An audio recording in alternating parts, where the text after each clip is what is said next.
అంత ఖర్చు పెట్టి రాష్ట్రాన్ని ముంచాలనుకోడు. ఇప్పుడు చంద్రబాబు చేస్తున్నది.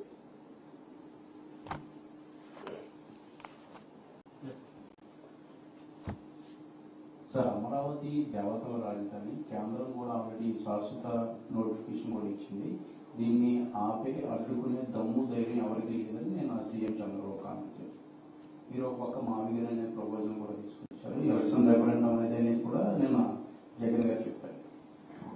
ఇప్పుడు దానికి చంద్రబాబు గారు అంటున్నారు అమరావతి అక్కడే ఉంది కదా, ఇది ఇక్కడే ఉంది కదా, ఇది కూడా పార్ట్ ఆఫ్ సిఆర్డీఏ కదా అని. మావిగన్ అనే పేరు పెట్టింది ఏదైతే ఉందో ఇది డెవలప్మెంట్ కు ఇమ్మీడియట్ అవకాశం ఉండేది. ఆయన పేరు పెట్టిన అమరావతి కూడా అక్కడ లేదు. ఒరిజినల్ అమరావతి పక్కన ఎక్కడ ఉంది. చంద్రబాబు నాయుడు గారు పెట్టుకున్న అమరావతి కూడా అక్కడ లేదు. అలాగే చంద్రబాబు నాయుడు గారు పెట్టిన దాంట్లో కూడా నా సిఆర్డీఏలో దేశం అంతా ఉంది కదా అని ఆయన అనొచ్చు. అలాగే నేనేసే రింగ్ రోడ్డు చుట్టుకొని 200 కిలోమీటర్లు ఎక్కడ రేడియస్ లో తిరిగితే అదంతా కూడా సిఆర్డీఏ కదా అనొచ్చు. బట్ కోర్ ఏరియా నువ్వు ఏదైతే 2 లక్షల కోట్లు ఇన్ఫ్రాస్ట్రక్చర్ కి అవుతుందని పెట్టావు అది ఎక్కడుంది, దాని గురించి మనం మాట్లాడుకోవాలి. అది అక్కడుంటే రాష్ట్రం మునుగుతుంది. ఆ అప్పుల భారం రాష్ట్రం మోయలేదు. ఇక్కడ ఉంటే దాంట్లో 10% కాస్తో బ్రహ్మాండమైన సజీవమైన ఇమ్మీడియట్ ఫర్దర్ ఒక 10 folds గ్రోత్ కు అవకాశం ఉన్న క్యాపిటల్ తయారవుతుంది. ఇంతే తేడా, వేరే ఏం లేదు. కొంతమంది అడుగుతున్నారు అది దాని సంగతి ఏంది అని. అది ఎక్కడికి వెళ్తుంది? ఇప్పటికే వెస్టర్న్ బైపాస్ వచ్చింది. ఇప్పుడు కాబట్టి స్లోగా దాని అంతటా డెవలప్ అవుతుంది. రైతులు బెనిఫిట్ అవుతారు.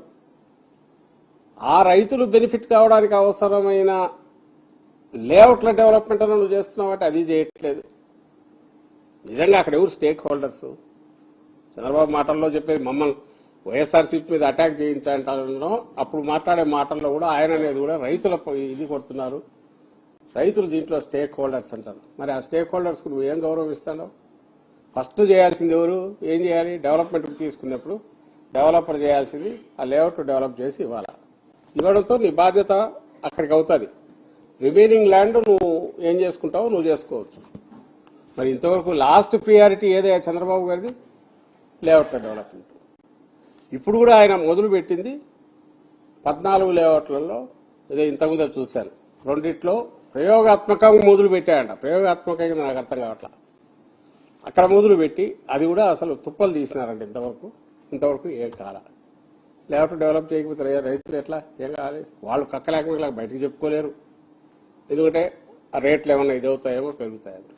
బ్యాంకబిలిటీ లేదు. ఈయన ఒక పక్క 60,000 గజం అంటాడు అక్కడ, కానీ అక్కడ బుక్ వాల్యూ పెట్టింది ఏదైతే రిజిస్ట్రేషన్ దీనికోసం 7,000 చిల్లర ఎంత పెట్టాడు? 5,750 ఎంత అక్కడ పెట్టాడు. ఇంకా 5,750 బ్యాంకు లోన్ ఎట్లా ఇస్తుంది? పోనీ ఇవ్వాలంటే దానికి రోడ్లు ఏమైనా ఉండాలి కదా. అమ్మాలంటే కొనేవాడైనా అప్రోచ్ రోడ్డు లోపల లేఅవుట్ లోపల రోడ్లు అడుగుతాడు కదా.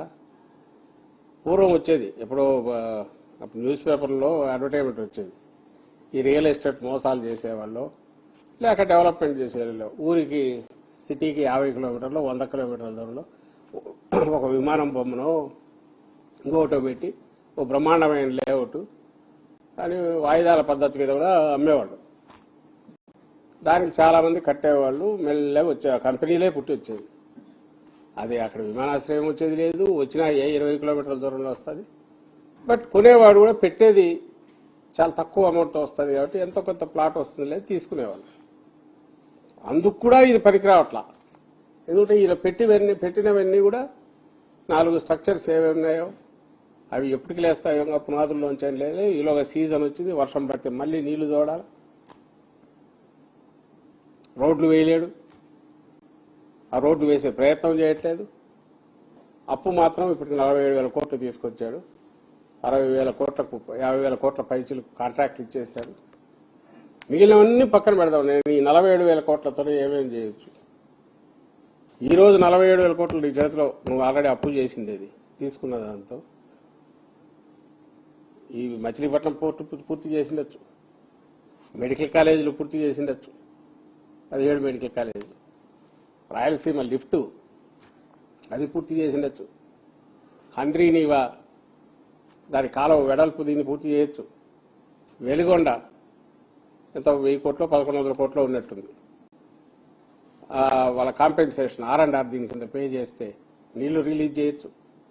పోలవరం నిర్వాసితుల ఇష్యూ పూర్తి చేయొచ్చు.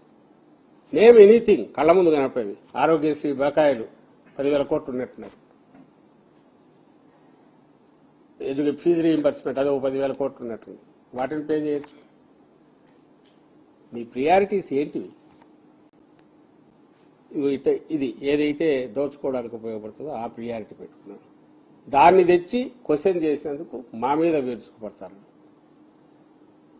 దీన్ని క్వశ్చన్ చేయాల్సింది మేమొకరం సరిపోవట్లేదు. దీనికి ఓ బాధ్యత కలిగిన ప్రతిపక్షంగా ఒక 5 ఏళ్ల పాటు ప్రజలకు ఏం కావాలో ఖచ్చితమైన ప్రాముఖ్యతలు ప్రియారిటీస్ సెలెక్ట్ చేసుకొని, జగన్మోహన్ రెడ్డి గారు చేసుకున్న ప్రియారిటీస్ ఏంటివి?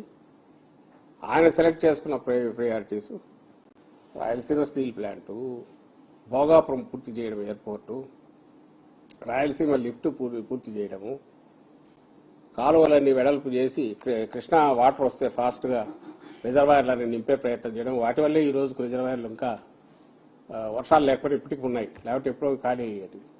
పోలవరం ప్రాజెక్టు పరిగెత్తించడము, 17 మెడికల్ కాలేజీలు. ఎడ్యుకేషన్ అంటే అవి నిజంగా పాఠశాలలు అంటే దేవాలయాల్లాగా ఉండాలా. అక్కడికి పోయే పిల్లలు కార్పొరేట్ స్కూళ్ళకు ధీటుగా వాళ్ళు చదువుకోవాలని చెప్పి అప్పట్లో 16,000 కోట్లు పెట్టి వాటి మొత్తం వాటి రూపాలే మార్చేయడం. హాస్పిటల్ అన్నింటి మీద 15,000 16,000 కోట్లు ఖర్చు పెట్టి అన్నింటినీ డెవలప్ చేయడం. అవి ఆయన ప్రియారిటీస్. 10 ఫిషింగ్ హార్బర్లు కట్టడం. ఏ ప్రియారిటీస్ కావాలి రాష్ట్రానికి? అగ్రికల్చర్ బేస్గా ఉన్న